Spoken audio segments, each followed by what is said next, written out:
Yo, it's me, Doncho, and we are back with the Jujutsu Kaisen chapter discussion or review. Well, not just one, two. We got a double review coming, y'all. Chapter 153 and 154.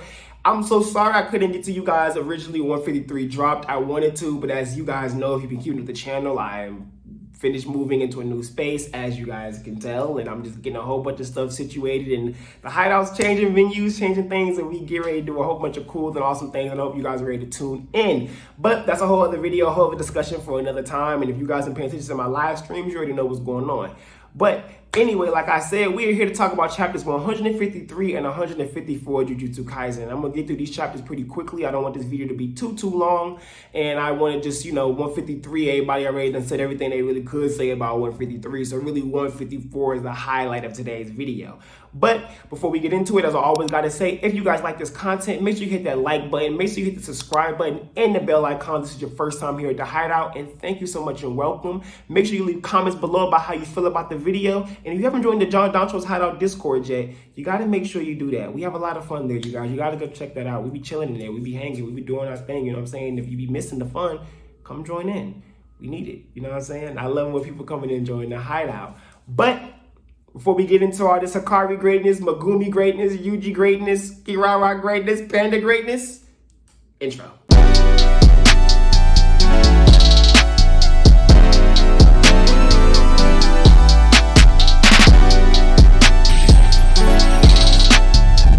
So we are back, y'all. We're here, and chapter 153 of Jujutsu Kaisen really warmed me up because it's, Megumi and Yuji coming together, and we're finally, like I always kept saying in my Culling Game video, if you guys seen that, and what I'm looking forward to coming from the Culling Games and the Culling Game arc and here on, is just basically I want more Megumi. I want more Megumi and Yuji and them doing things together and them, really just showing off their physical prowess and battle prowess together, while it's also adding to the emotional and mental weight of the relationship. And I think that this is a good start for where we're going with it. And it starts off 153, of course, with Tengen letting Megumi and Yuji know what Hikari has going on. And Hikari is fucking awesome. Like, Hakari's doing this whole fight club thing where basically, to give it a quick explanation, is that he has jujutsu sorcerers or cursed users fighting against each other for the entertainment of non-sorcerers. And it's very interesting because I was wondering when I first read that, okay, what's the appeal for them? Like, do they know they're jujutsu sorcerers? Do they know they're cursed users? Is that because they're using their techniques and techniques can't be seen by them? Well, I actually get that confirmation later in the chapter, not to jump too far ahead, where the rules are don't use jujutsu techniques in the fight because they can't see them anyway. So I guess the true appeal is that these guys are watching these hardened fighters who they think probably are regular people, but they're really cursed users, jujutsu sorcerers, stuff like that, and they're fighting against each other, which makes me wonder, is that really breaking Article 8 of Jujutsu Law that Megumi, mentioned? Because if they aren't seeing techniques, if they don't really know it's jujutsu sorcery being used, are they really breaking Jujutsu Law? But maybe there's some specifics that I'm missing, or maybe because of the fact that Hakari's even doing this is just breaking the laws, and him even using the powers of cursed users, their natural Juryoku, being able to enhance their physical abilities to fight each other. That in itself is enough for it to be considered breaking Jujutsu Law. So that I think is pretty interesting, even though he still kind of seems to be not really exposing anything, if you ask me. But we'll have to move on with that. So as we're going through the chapter, we get these explanations of that. There's been some few days have already passed. There's only 9 days left until Sumiki's deadline. If I remember correctly, there was 15 or 13 days left when they was talking to Tengen, when Yuta had mentioned that. So it took them a few days to get to Hakari at the parking deck, and they mentioned that they were going and they were looking for certain transportation. Now, if there's certain transportation available, I'm wondering, are they saying that they were looking for a car they could hop in and drive to get closer, or were they looking for actual public transportation? That I'm not entirely sure about, but if it is actually public transportation they're talking about, that means that Japan must still be running at some type of capacity. And maybe that could be true, because if these non-sorcerers are out there just watching these sorcerers fight, they just might not be realizing truly what's going on here. Maybe it's only just Tokyo, even though I'm pretty sure it was only just Tokyo / Shibuya where a lot of issues were really at, not Japan in itself. But I would be surprised that those issues in Tokyo aren't somehow trickling down. But I think we'll just have to see what's really going on and where Gege really takes these type of things, you know what I'm saying? But to continue on the chapter, basically what happens is Megumi walks up with Yuji on these people at the parking deck, and Megumi just out here flex time. I love this type of energy Megumi's on. I knew he was gonna have this type of energy coming into this just because of what's going on with his sister. You know, Sumiki is in danger, and so he really has no time for bullshit. He said it to Yuji straight up, like, yo, I really don't want to rush things, but because of the deadline and stuff like that, we need to try to talk to Hikari tonight. We need to try to get you to talk to Hikari tonight. That's kind of the plan. And so I kind of like that Megumi has this whole mentality of, okay, we really can't dilly-dally. He wants to be smart, he wants to move with a plan, but he also, you know, he don't want to waste time. And I love seeing Yuji sitting there, like, seeing Megumi doing his bluffing, seeing Megumi flex for these dudes, seeing Megumi act like he really wants to fight when really he's just trying to get Yuji in there, seeing those type of things, and Yuji sitting there like, Megumi, what are you doing? What's going on here? Hold on, are you sure you should bluff like that? Hold on, what's happening? And you know, because Yuji isn't, you know, he's not a liar. He's really a liar. He's very straightforward about how he feels. He's very direct about everything. You know, we never really had Yuji in a situation where he needed to lie. That, you know what I'm saying? Or if he had to lie, or he needed the type of lie, or maybe it's better if he did lie, he didn't think about it. So I think it's really cool that we're getting that type of dynamic between the two characters. And then we're also seeing that Yuji is kind of just learning that, okay, I gotta kind of finesse here and there, even though he ain't really gonna do it. We know, you know, Yuji, he probably gonna totally forget. You know, try not to rush through things, but you know, I'm trying to let you get to the next chapter because 154 I'm really excited about. But with 153, we see that the Fight Club is basically, like we said, it's run by Hakari, and Hakari is actually writing scripts for these fights. So it really is not even Hikari just has these people out here necessarily doing some no-hold-barred fight to the death type of deal for entertainment. He's scripting fights for entertainment. Like, he's doing underground WWE. You know what I'm saying? Like, he's setting up these fights for certain people to win certain things, and for, you know, to get entertainment in certain type of ways, and that's all for him to get his money. You know, that's all for him to plot out and do what he's doing in his way, in his form, stuff like that. So then Megumi says to Yuji, okay, you gotta try to get in good spirits with the people here, that way eventually you can meet Hikari, which happens and exactly pretty much in the same chapter, where Yuji goes up, he's about to get ready for his fight. He's told the rules, no running away and no showing no jujutsu sorcery moves, because, you know, they can't see them anyway. And then he's told that Hikari be writing scripts and stuff. So Yuji's like, oh, so all I gotta do is show off a good display of violence. I could do that, that ain't nothing. So they go, they get ready to do that. They in the parking deck, they about to get all of that done, and then boom, his first opponent is none other than the Panda himself. And that to me is so awesome. But I will say, what worries me about Panda being here is what the hell's going on with Maki. Because Maki was supposed to go get Panda. So it was supposed to be Maki going to the Zen warehouse, getting weapons, and then going to get Panda. So now that we know Panda's actually with Hikari, which means Panda on his own somehow was going to go find Hikari. How did he know where Hikari was? Megumi and Yuji only knew because of Tengen. How did Panda find Hikari? Panda's really smart. Like, Panda be out here really making moves, and people really sleep on Panda, you know? Like, Panda's great. Like, he's awesome. He really be knowing what he's doing. And so he went and he found Hikari. Where's Maki at? What is Maki doing other than killing them other Zen members we know she killed? And is she looking for Panda? Is she gonna arrive where Hikari is while she's looking for Panda? And also, why hasn't Panda mentioned to Yuji and Megumi about Yaga being dead? But we could talk about that later on. But that's some things that's in the back of my head, so you guys know what I'm thinking about here. They have their little altercation, they fake fight, they pseudo fight, and it's really awesome to see not Megumi, but Yuji and Panda run into each other and smile. They're smiling at each other because they're happy to see each other. So after the events of Shibuya incident, all the stuff going on, Panda was locked up, probably to be executed. Yuji is was about to be executed. So they kind of were both in that same situation. Now they're seeing each other, they're both smiling like, oh my God, we're happy to see each other. So now they're having their little fake pseudo fight, and they're able to communicate with each other through whispering, like, you here alone, you with Megumi, cool. Oh, you're here for Hikari, cool. I was after Hikari too. There's a third year who technique kind of a little annoying, talking about Karara, you know what I'm saying? So, and have mini conversations, and you just are like, yeah, our goal is to try to get to Hikari and, you know, not let him know I'm a Jujutsu sorcerer, but try to convince him with the school, you know what I'm saying, with the Jujutsu school. And then Panda's all like, okay, cool, so you already know what you need to do next. And Yuji's like, yeah. And then Yuji, boom, hits that blow on Panda for that fake final blow. And then it's like Panda's sitting there like, I'm gonna call Humane Society for you doing this to me. I love Panda. Panda's hilarious. And then now, so Panda acts like he lost that fight. And so Yuji is, being praised as the newcomer who just came in with some ass, the Panda that's been beating people up. And now Hikari's all like, wait a minute, this Yuji kid, he looks really cool. He moved 3-dimensionally so that the people on the roof just watching can see, and da-da-da-da-da. Like, I just love the dialogue and the things going on, and Hikari's design is fantastic. It's just, the JJK greatness. I wish I could have ranted all how much I was excited to you guys when it first initially dropped. But getting all that excitement out the way, we got those moments, and Hikari sits there and he says, oh yeah, I want to talk to that Yuji kid. Bring that Yuji kid up here. I want to discuss with him because I think I could use some really great scripts for him. I ain't been this excited since my ex-girlfriend and maxing out credit cards. And Kirara like, what you mean? Hold on, don't do all of that, you know what I'm saying?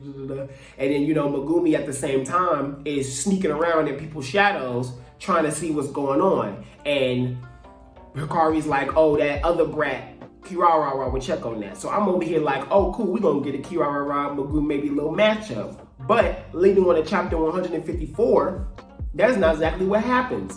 What's really going on is that we get the beginning of the chapter, we get Panda and Megumi talking. And, they see each other, they finally they talk and they're happy to see each other, stuff like that. Panda's mentioning Karara's ability and how it's extremely similar to Gojo's, which, put that in the back of your mind. I wonder if she could be a Gojo on some sleek shit, or maybe she has some relation on some sleek shit. You never know, because her ability somewhat is keeping people from actually approaching what they're trying to go to. So I'll talk a little bit more about what I think her ability is when I get to the end of talking about the chapter, because we get that fight with them.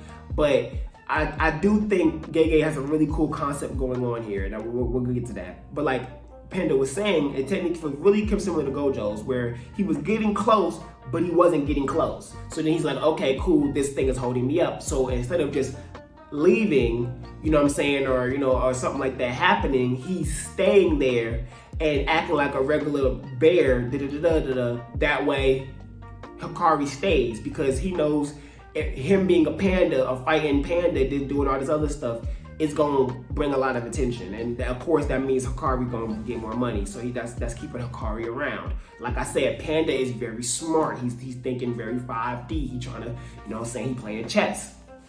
Anyway, Megumi interestingly asks Karara, the third is a man, right? And I know some people are like, is he because he's confused about Hikari? No, Megumi knows Hikari's name. Hikari's name is Hikari. He knows Hikari.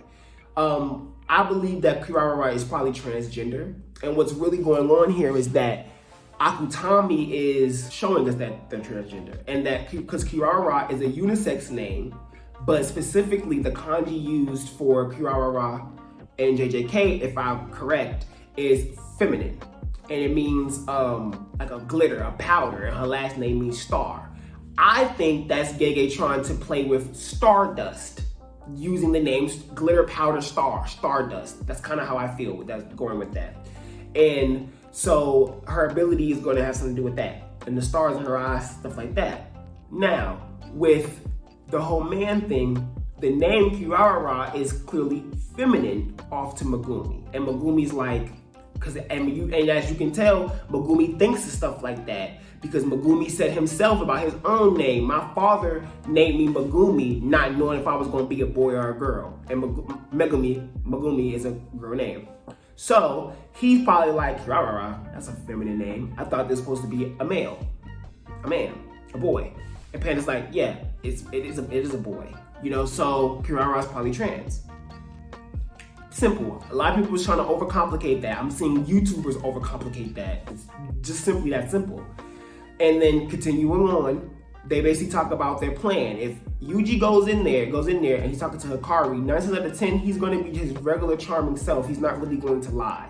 All Yuji knows is that I don't want this guy to think that I'm a Jujutsu tech kid. I'm just a regular curse user. I can't let him think I'm Jujutsu sorcerer that works for the school. That's the goal. Megumi says this actually. One of the two says this. Either Hikari's gonna realize that Yuji is a student and he'll just kick him out, or he'll just be warped out by Kirara's ability because they expect Kirara to be with Hikari when they're talking, or he's going to send in a guard to kick Yuji out in the conversation. So their idea is, let's take out all of the guards and basically take over the parking structure so that they're forced to have a conversation, and at the very least, all that'll happen is that Kirara will remove Yuji out the room with her ability, because they're assuming that's kind of how her ability works. It's some type of warp or something. So if that happens, they're just going to give up on Hikari.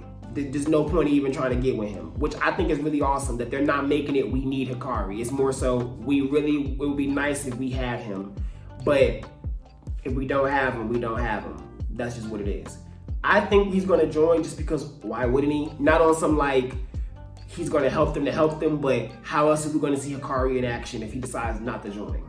You know, clearly we're going to see Hikari fight, and that's why I think all of this is unfolding very fast, because there's no point in really playing the long game with this. We already know how they're going to see Hikari, you know, but Gege still has to do the writing portion, still have to make it interesting. Basically, that's the plan, and they do that. Man, when I tell you it was so awesome seeing Megumi in these shadows like the way he is, that means he's really getting a new concept and understanding of his ability. He's hiding in other people's shadows, okay?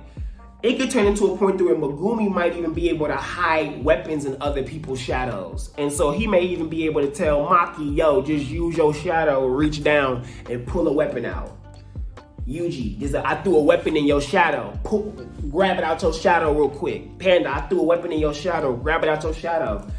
What if he starts making the clones of himself with the shadows? Because that's what he was doing in the domain expansion. He might even be able to start making clones with the shadows. I'm telling you, Megumi's potential is boundless, and Gojo was trying to tell him that. And I think he's now realizing, because he's in the pressure of the moment, the things that he can truly do and how he can really move sneakily. I love seeing Gege Akutami writing him like this. And I keep telling people, he had to take L's and he had to be nerfed because his ability is OP.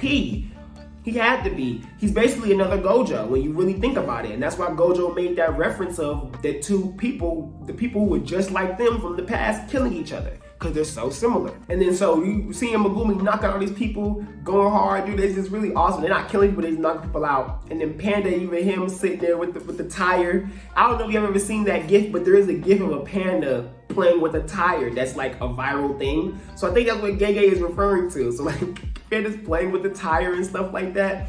And the dudes are all like, you think he'll eat this fish sausage? Getting all close. Well, be careful, bro. He was fighting in those fights. And then Panda goes, yes, I was.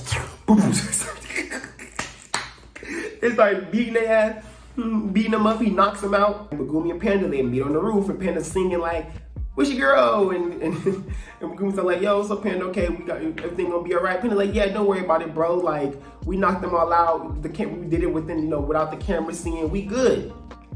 Now, this is the thing that's insane. While they're doing all of this, right, Karara is taking Yuji to Hikari. She calls him Yu-chan, being all nice, all of that. She takes him to Hikari. She says she's excited because Hikari is excited. But what they don't expect is that Kirara is just dropping Yuji off. She isn't staying in the room for the conversation. So she leaves from dropping him off and is on the roof and is about to go do what she's doing and runs to Panda and Megumi when they're on the roof. Instantly, now this is why I say Kirara is transgender. Another reason, if you pay attention to when Panda and Megumi see Kirara, Panda is like, oh, and he's thinking, why isn't Kirara with Hikari? Megumi is unfazed. Just looking at this person, he don't know who this is. Off of Panda's reaction, and then seeing Kirara look and go, Panda? And then reach for her phone, Megumi goes, Divine Dog. Instantly realizing, oh, that's the Karara person. That's the issue. Based on all those reactions. Megumi didn't react to seeing that person. He doesn't know Karara. It doesn't, and he's probably thinking of a boy. So but then he had to piece the pieces together. That's just me. Maybe I'm reaching, I'm just saying. So then he sends Divine Dog out. I find it crazy that Divine Dog, looks like that when it gets sent out at first. It's pure shadow. Then it turns into like its form, but then Kirara. Now what's interesting is that Kirara's phone still falls, but Kirara puts the hands up. Divine Dog stops, then gets yanked backwards. And then back on Megumi. Megumi's like, whoa, what happened? But then he thinks, based on what Panda said, it couldn't get any closer. Instantly, Karara turns around and starts running. And then Panda goes, Karara, we're not against y'all nothing. We just want to ask Hikari for some help. And you know, Karara already put everything together. Panda's from Jujutsu school, but we cool with Panda, and Panda ain't been on no bullshit, so we gonna leave him alone. But then he with the spiky hair kid, and the spiky hair kid is claiming here with Yuji, and they just snuck their asses on this roof. So y'all are with Jujutsu school, and clearly Hikari's in danger. Boom. Easily put the pieces together, even though that he isn't in danger, but based on how they have to move in their world, he's in danger. So she sprints backwards. She tries to get back to him. She said, you know, Panda says, he says, she's like, no, y'all can kiss my ass, not happening. So Megumi sends Divine Dog in front of the room. Now, this is what you have to note about her ability. Divine Dog is standing directly in front of that room. So nothing's blocking him from getting close to that room, right? Megumi's it's like on her right side. Panda's right behind her. It's a pincer attack. And low-key, is a star. The way they were standing already low-key is almost like a star. So then, on top of that, you have Kirara who thinks Panda's already marked. And then you see these sparks. There's a spark that pops on top of Megumi's head. I think that sparks maybe came before this. There's these little flick sparks on top of Megumi's head and Divine Dog's head, and they look at each other and go, and it looks like there's flicks and sparks kind of linked. Then a little flick was over Panda's head, and a flitter was over, you know what I'm saying, Karara's head. Karara's thinking about that mark and goes, Panda's already marked. We had know that Imai and that star on Panda's butt. So when and then Kirara sends Megumi into Divine Dog. And now it's like they can't separate is what Megumi mentions. Everyone's saying magnetism and stuff. I don't disagree. Magnetism could be there. I think it's constellations. I think that Kirara's ability has something to do with constellations and stars. And she's the main star that can move. And then there may be fixated stars, like the star on Panda's butt. And those certain things can be moved by her based on constellation distances. She may not be able to send you far off, but she can keep you at a fixated point. She's a center star. So when you send something at her, she can control what's coming in her vicinity and send you back. I kind of think that's where her ability is playing with. It's degrees and constellations and where stars are relevant to each other within a constellation, okay? I didn't go super in depth and trying to like dive deeper into that, but that's where my mind is already going instantly. What I thought based on what I was seeing in front of me was constellations and degrees, especially when it's called Imai, an actual star in the sky, an actual star part of a constellation. So I think that is what Gege is going for here, an astrological sense, playing with stars and things of that nature and constellations. Of course, we're going to have to see what happens from here on and get that narration or that explanation, but that's the idea I'm going for. So, you know, put that in the back pocket. And then continue on to the end of the chapter, it flips over to in the room where Yuji and Hikari are having a talk, which I'm surprised they're not hearing everything going on outside, to be honest. But they're talking and Hikari's all like, so, what if I told you I could get you $1 million in a day for only working 1 hour? You know what I'm saying? It was like 9,000 USD. And Yuji's all like, huh? So I find this very awesome that already Hikari is like, I'm gonna hit you with this pyramid scheme, kid. I'm trying to help you get some money, but really it's gonna help me get some money. You gonna make 1 million yen, but I'm probably gonna make like 20 million, 30 million, 100 million yen, you know what I'm saying? Like that's already the vibe I'm getting off of Hikari. So that's the end of that chapter, and I'm just really excited because Kirara looks really awesome, her ability, and I really hope Karara joins in the Culling Game and Hikari and Karara are a duo in the Culling Game. And I really hope Hakari and Yuji mesh. Like I really think Panda mentioned that Yuji's really charming and he thinks it'll work on Hikari. And I really do think that the two of them are gonna mesh really well. I think that it'll be really cool to just see their dynamic. And if Hakari does take on some almost Toto-esque role, some Big Brother-esque role for Yuji, that would be really cool. And it really will be interesting to see if we're gonna see any more memory manipulation stuff off of Yuji at all. I'm not sure, but you know, we'll see. But yeah, I'm super interested in that. And so that is chapter 153, 154 Jujutsu Kaisen. I gave y'all all my thoughts quickly and concisely. I don't want the video to be too long because I want to get back to regular length videos. But I want to make sure I got the double review out, you guys. I'm super excited for the future Jujutsu Kaisen. Jujutsu Kaisen is back. Culling Games ain't even here yet, and I'm like dog hype, and I'm just so ready for everything that's going on in the future and how we about to carry things, man. It's all just going oh so very well. Oh so very well. So with that being said, it's your boy Doncho. Like I always say, thank you for coming back to the Hideout, you guys. Make sure you hit that like button, the subscribe button, and you hit the bell icon if you do hit the subscribe so you don't miss anything. And hit the comments below. Tell me what you think about chapters 153 and 154. Tell me what you think about Karara's ability. Tell me what you think about Hikari. Tell me what you think about Megumi getting stronger, Panda being around, what's going on with Maki, Yuji and Hikari relationship. Just tell me everything that you guys are thinking. And I can't wait to read and react and reply and all those things, you guys. But like I always say, it's your boy Doncho.